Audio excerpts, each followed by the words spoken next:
Hey guys, welcome back to Offensive and Opinionated. My name is Brett and she is... Melinda. What's going on, guys? Great turnout last week for the video. Keep watching it. Keep promoting the other videos. We want to get this whole Metal America thing on the way. And we'll get to that in a little while. As you can see, we're still kind of hiding the shirts. We'll talk about those here in a few. Yeah, we did get the shirts. Metal America movement is on in full swing. We're going to talk about that in a little bit here. A couple of things that I want to talk about real quick. Just one of the current events that I kind of thought was kind of sad, but just showing that the rush to judgment that we have, me and Melinda both talked about this before, was the Jared Fogle thing from Subway. It was like the day that they went and what was it, searched his house and everything, there was already jokes on the internet about it. And I mean, the guy has not even been convicted yet, and this is just the kind of society we live in where you just have to rush to judgment. And you know me, I'm not offended by just about anything. And it just kind of bothered me, not so much offended me, it bothered me the jokes were like starting already. And they were funny jokes. I mean, you know, the whole Michael Jackson eating popcorn and saying, I want to go to Subway now or whatever. I mean, you know, it was funny in nature, but it's just the point, it just shows how fast. He hasn't even been convicted of anything. They supposedly didn't find anything. The only reason he was being investigated was because the guy who founded his charity was into child porn, and child porn is disgusting to me. Trust me, me and Melinda both. It's disgusting. We have kids. We think it's absolutely just abominable. So I mean, if he's found, or they find something, or if he's found guilty of something, I mean, of course, yeah, rightfully so. Do your jokes or whatever, say it. But you need to wait for everything to come out first. This snap to judgment thing that we have in the world is just getting ridiculous. I mean, all they did was search his house. That was it. And already we're jumping to conclusions. Oh, he's a porn guy. He's into child porn. Let's not go to Subway, blah, blah, blah. But they didn't find anything in his house. No, they haven't found anything in his house yet. Which is the reason he hasn't been arrested. But people are already snapping to judgment so quickly to say, oh, okay, because we got to have that other thing around the corner. So, and I'm noticing that a lot on Facebook, that we're doing a lot of this, kind of protesting, Facebook protesting that we're into now. And I'm guilty of it too. Melinda is guilty of it too. We put stuff up. But it just seems like when you go down your feed now, just go down your feed and notice that like only every like 10th story now is like something good that's happening in the world, or something about somebody's family, or something about, spending the day, out on a summer day or something when it's not raining. It used to be all kinds of stuff like that. And now it's just, I support the Confederate flag. I support gay pride. I support this. You shouldn't do this. You shouldn't do that. I mean, it's just, when I look down the feed, it's like ridiculous.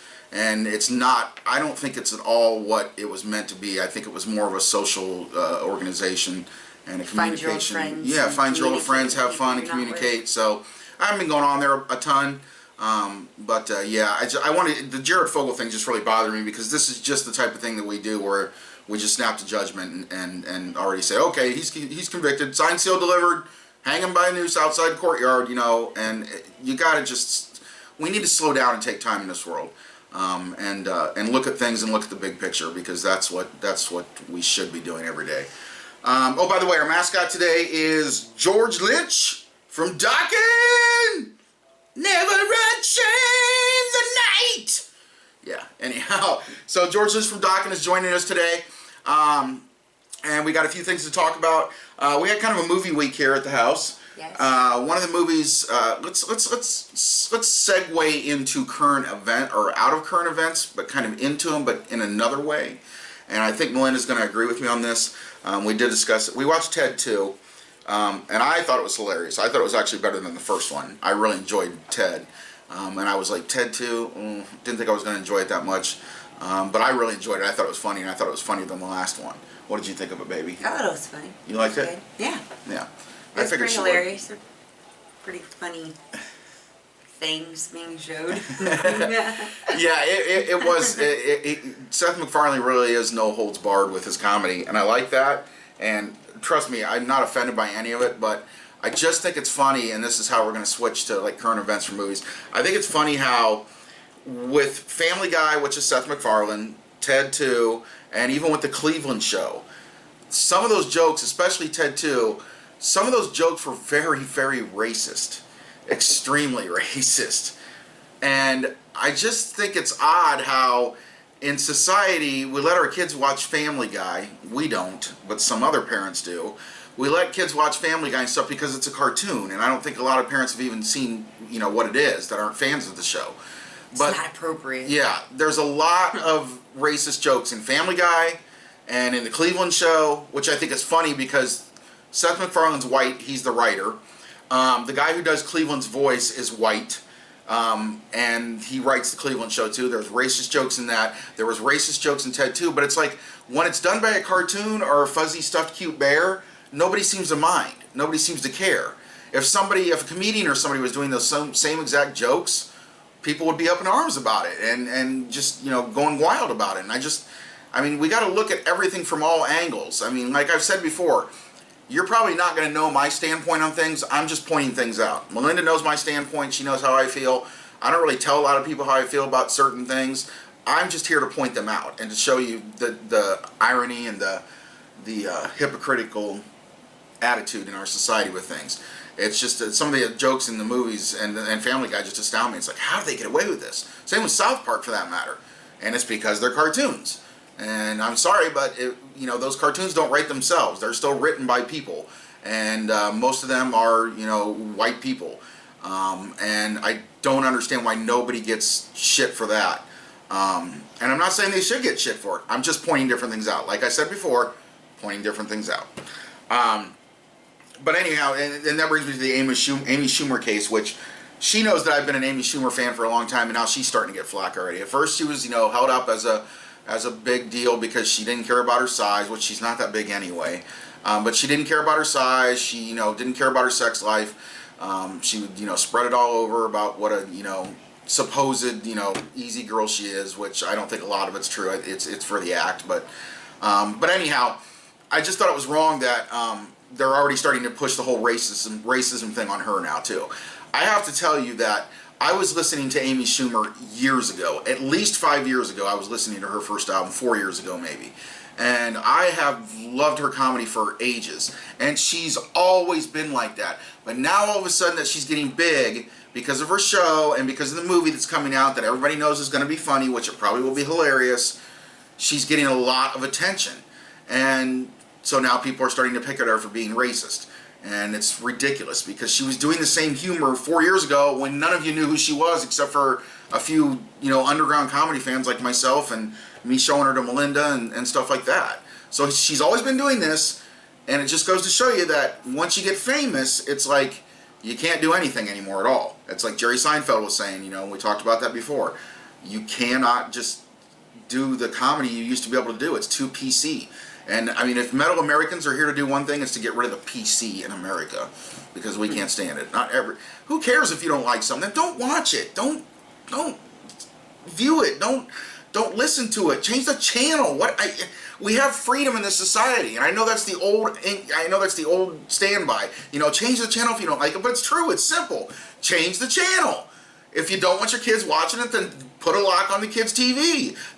We're in society now. It's 2015. Guess what? You can lock out any of the channels that you want to lock out that you don't want your kids watching, or you're just too lazy to do that, or is the TV a babysitter? Whatever.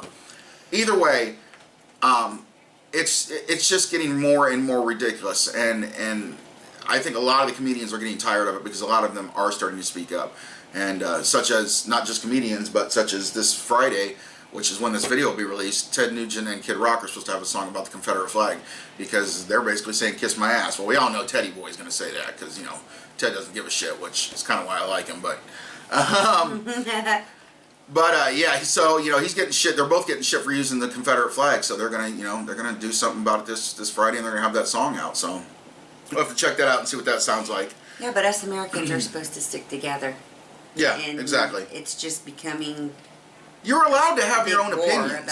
Have your own opinions, but my God. It doesn't mean you have to hate somebody because they have a different opinion than you. Like I've said 1,000 times, yeah. As long as you are not physically harming someone or harming someone emotionally to the point where, you know, they're that upset about it and you're bullying them or something, no, I don't believe in it. But there is a First Amendment for a reason.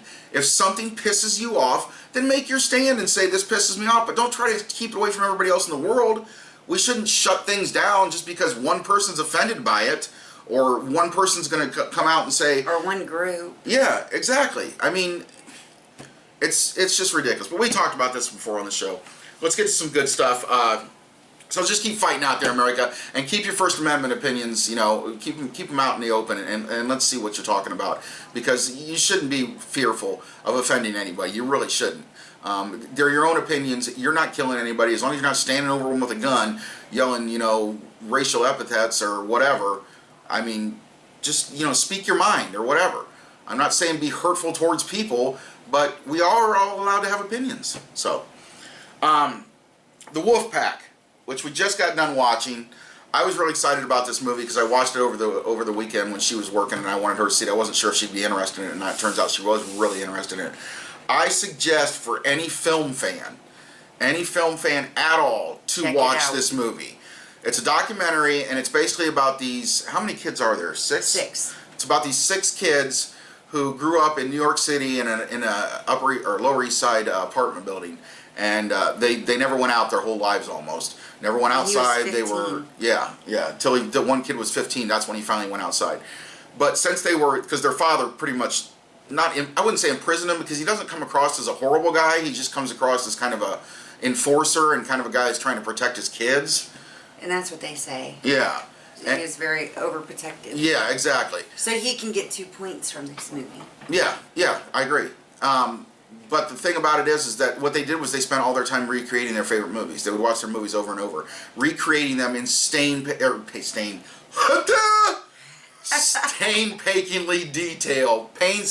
detail.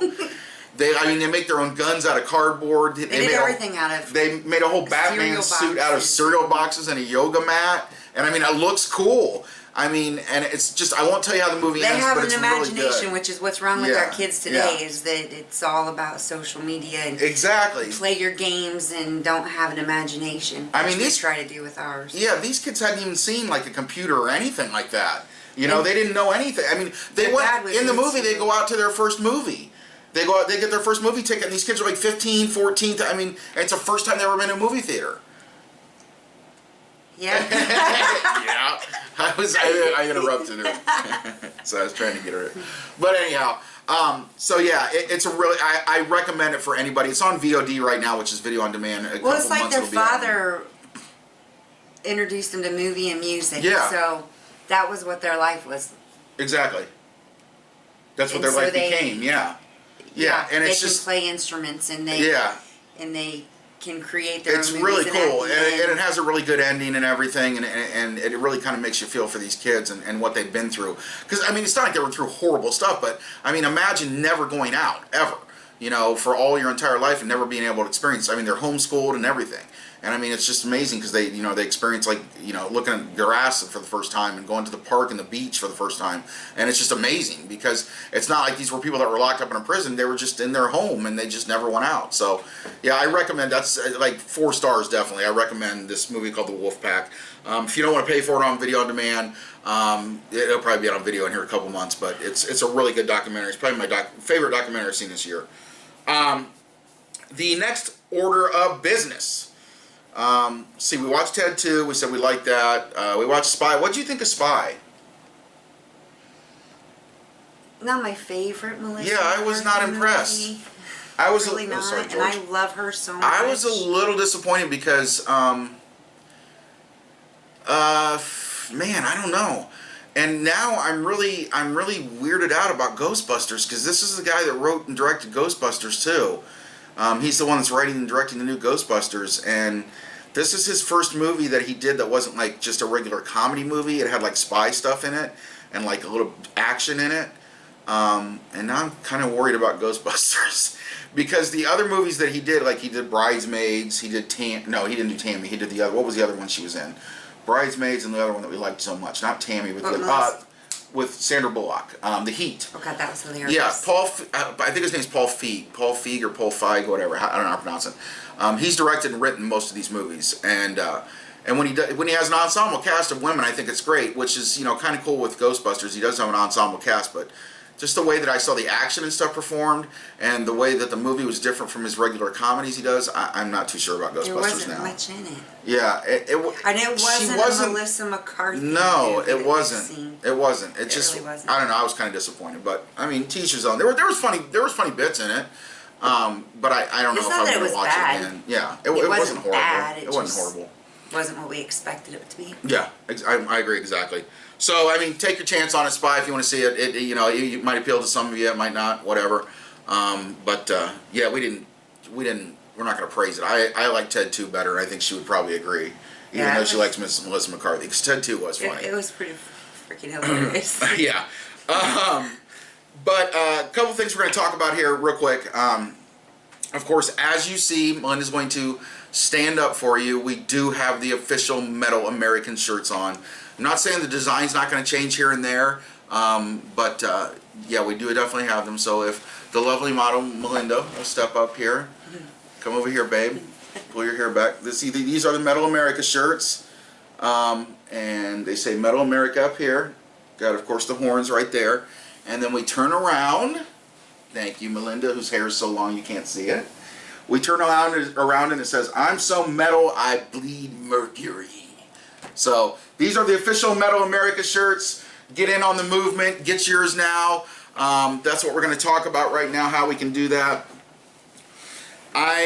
First of all, let me say real quick, this movement is going to be a good movement. I'm not trying to set us apart from anybody else. I mean, the reason I came up with it, African American, Asian American, Indian American, Native American, so on and so on. I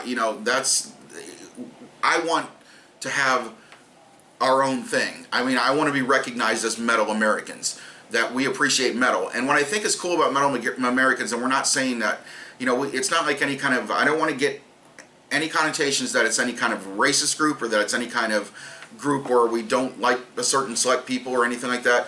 Because as metal fans, I think that we're a lot more accepting than a lot of other people in the world, because of the fact that most of us are outcasts and most of us have been, the hidden people in the world. I need to point out bands like Body Count, Anthrax and Public Enemy. No racism there whatsoever. I don't see a lot of rap groups inviting heavy metal people, and I'm not saying that they're racist. I'm just saying I don't see a ton of rap groups inviting heavy metal people to play on their albums, except for maybe Lil Wayne when he does his rock album. But I mean, it's since the dawn of time it's been happening. That's how nu metal came about, was a mix of rap and whatever you think of nu metal, it was still definitely a mix of rap and metal. And I think that came about because of Aerosmith, Run DMC, Walk This Way, and Anthrax and Public Enemy doing their bit. And so, I mean, we've always been accepting. And then the other one that I'm going to say that's really accepting, remember a long time ago, when it was really bad to be gay, when you got a lot of shit for being gay, and I'm not talking down to any gay people whatsoever, trust me, I'm not, do what you want to do, like I've said. But do you remember that a long time ago? Do you remember when Rob Halford came out as gay? Yeah. The metalheads completely and utterly accepted him, and we always did. We didn't care. We went out and bought his albums. Even when he wasn't with Priest and we knew it was gay. We were biting Fight. We were biting his We were buying the Rob Halford solo albums, and we knew that he was gay. This is a man who sets the stereotype for gay men in the 70s, basically wearing all of his leather. That's where his ideas for the leather came from. I mean, he worked in a sex shop. He worked in, what was the thing we were talking about before about? Chaps? Yeah, his chaps, but she loves the chaps. But I mean, we were very accepting of that. I'm not saying other people weren't, but I'm just saying, as metal fans, we want to be accepting because we know what it takes, and we know how it feels to be ridiculed, to be made fun of. Most of us were the degenerates in high school, the people caught smoking across the street, the people smoking in the bathrooms, the people that, walked up and down the mall and their kids were, pulled away from them and stuff. I mean, I had that happen to me back in the day when me and my friends would walk around. So we know how it feels. So the metal community, even though we may be violent as hell at a concert like Slayer or something and thrashing into each other, but we're not hurting. Go into a mosh pit one time or just look at one from afar. I mean, except for the one or two assholes in the world that are drunk as anything, nobody's really hurting each other. You're taking care of each other. Somebody falls on the floor, somebody runs out and grabs them. I mean, you don't see that at a lot of other concerts. And when I was in the mosh pit at the Korn concert, yeah, just crazy. But yeah, I mean, yeah, she's just a couple years ago. Yeah, it's you know, my bones are way too bad to get into a mosh pit. But yeah, it's just it just amazes me, you know, some of the bad shit that we get for being metalheads or whatever. And I want to change that. I want to be a metal American. And if somebody asks you what a metal American is, tell them what it means to you. I mean, I'm not gonna, you know, if I hear that somebody's saying stupid shit, I mean, of course I'm gonna come up against it. But I mean, you're, as a metalhead, you know. Everybody knows what kind of people we are, and we are very caring. We are very open to different and new ideas. And we are metalheads. Exactly. So if you want to get your metal we still shirt, bang our heads. Here's the big news. If you want to get your metal shirt, your Metal America shirt, I've already got people lined up, and I'm going to be sending out emails to you asking for your size and stuff that you want. Those people know who they are. They're super fans so far. So what you need to do is just Facebook me. Actually, no. Let me start over, because what I'm going to tell you about real quick. We're going to have a change. We are going to take this metal movement to the masses now, or start to take it to the masses. I'm going to make a Facebook page, hopefully by the time this video airs. And I'm going to link you to that Facebook page where you can get all of our vidcasts that we've done. You know, because I know that a lot of people don't like, not necessarily don't like the videos, but don't sign up or subscribe to YouTube because you have to have a YouTube account to do it. Well, everybody in the world's got a Facebook account. So we want to start a huge movement with this Metal America. We're very serious about it. So we're going to make a Facebook page where it's a lot easier, so we can show people who have joined the group, show people who like the group. It will be a private group, but you're welcome to any friends that you want to you know, put on there or suggest to it, as long as you know they believe in metal in some way, shape, or form, and they're metalheads of some sort. Because I mean, we're not going to let every Tom, Dick, and Harry into it, of course. I mean, we want a select few. We want the real metalheads in America and the people who've been there since the beginning. So no Tom, Dick, or Harrys. But I mean, of course, we're not going. It's not going to be race, creed, color, or anything like that. I could care less or give a shit who you're with or who you're married to or what color you are. I could care less. But I want you to be a metalhead. Yeah. It's just like the NRA. You're not going to be in the NRA unless you own a gun. So we want you to be a metalhead, regardless of race, creed, color, orientation, religion. Blah, blah, blah, blah, I don't give a shit. If you have a beard. Yeah, exactly. Anything, whatever. If you're into metal and you support metal, we want you on there. So guide your friends to the Facebook page. And like I said, hopefully I'll have a link for you. And I'll either post on this video, or when we release the video, I'll post the link to the Facebook page. And then that's where you'll see all of our videos from now on. But I also want people to send in their own videos. Now, of course, it's going to be a group, a private group, so I'm going to have to approve the videos, because I'm not going to put anything objectionable on there. You're not allowed to on Facebook anyway. But if you want to cuss or whatever, that's fine. But just send videos, even a 15-second video. Dude, I'm a Metal American. Going to see Slayer this week. Going to see Poison, you know, whatever. Or just, you know, your kids rocking out to metal. Yeah. Let us know. We'll let you know. Exactly, and send your concert videos. Send your concert videos that we can't do, like, you know, other videos, you know, because of copyright reasons, but send your own concert videos, your own concert pics, whatever. We want it to be a completely open territory, but we want it to be based on metal. And that metal, as I said 1,000 times before, ranges from Led Zeppelin to Thin Lizzy, to Guns N' Roses and Poison, to Slayer and Slipknot, to Between the Buried and Me, and I mean anything that gets you grooving and is hard. I mean, talking about Guns N' Roses, that was pretty funny. With Corey Taylor. Yeah, Corey Taylor. If you missed it, check out YouTube, look up Corey Taylor talks about Axl Rose, because it's very funny. It's just funny. Yeah, Corey Taylor's a very intelligent guy. Mean. No, he wasn't even being mean, he was telling the truth. Which is the same thing. Which is the same thing that I talked about 4 episodes ago, was the fact that you have to wait for Axl Rose now, you know, for this bullshit. Oh, that is true, Papa. I mean, so, but it's true. But anyhow, so that's what we're going to do. We're going to get some business cards made up. If you want some business cards, let me know. And there's just going to be basic business cards with the name of the website on it, or the name of the Facebook page on it, Metal American. And you can show that you're a Metal American. If you see somebody in the store that's wearing a metal shirt or whatever, you think that might be a metal fan, or you know that's a metal fan, give them a card. Say, hey, go to this website. We got a new movement going, Metal Americans. I think we can do this. I'm really, really basing a lot of the show on this now because of the feedback I've received, and a lot of people are excited about it. So you want to be able to get your free shirt, and then hopefully at a certain point, and the thing is, you're going to get your free shirt. The first 25 people are going to get their free shirt. Then after that, I'm going to start charging for them. because this is our idea and we made this up. So you want to get your free shirt now so you can promote it and look around and look around and get people to look at you and, you know, ask you, where'd you get that from? Or, you know, what's that mean? Or, and explain to them, I'm a metal American, dude. You know, I love metal music and I'm an American and I'm proud of it. Metal American.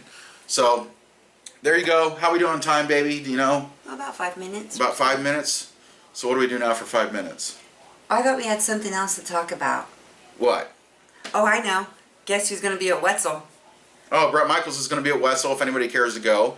I just think it's cool. Yeah, it is cool. It's cool. But he's doing his country stuff, though, so I don't know. I haven't heard any of his country stuff yet, though. We don't go to Wetzel. I'm one of the few people that bought Bret Michaels' solo album.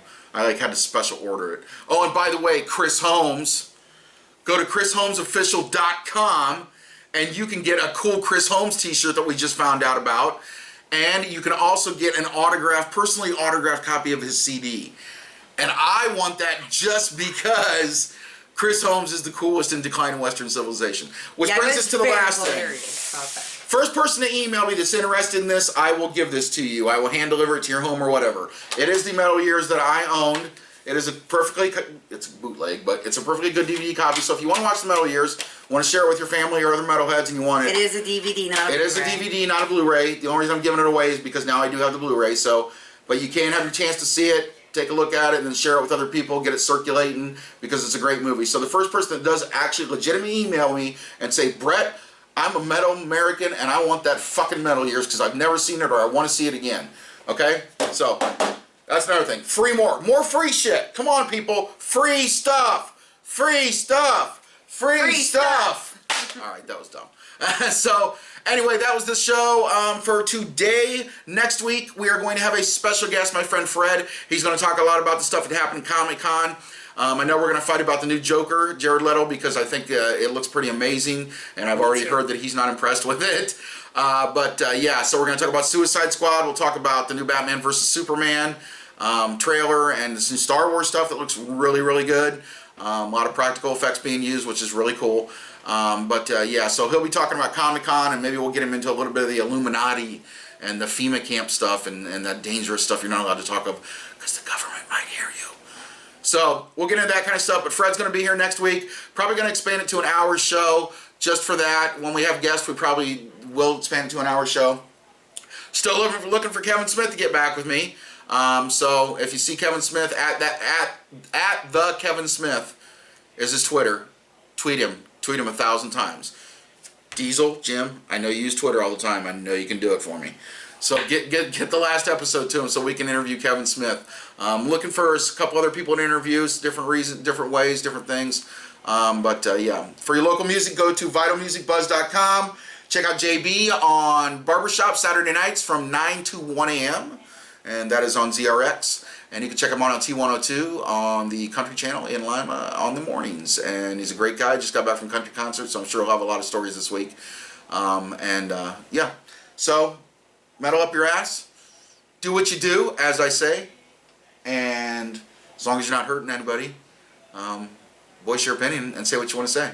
Hope you enjoyed another episode of Offensive Opinionated. Please come back next week when we're going to have a special guest, our first guest ever, Fred, and he will be talking about a lot of stuff, a lot of Comic-Con stuff and movies and stuff. And of course, we'll have more metal talk. And if you have ideas for metal talk or you want to talk metal, send me an email or send us a Facebook or whatever. But yeah, definitely promote the Facebook page when we get it up. So that's it. Another episode of Offensive and Opinionated in the bag. And we love you, and Metal America forever. And Metal Americans, stand up for your rights. See ya! Goodbye.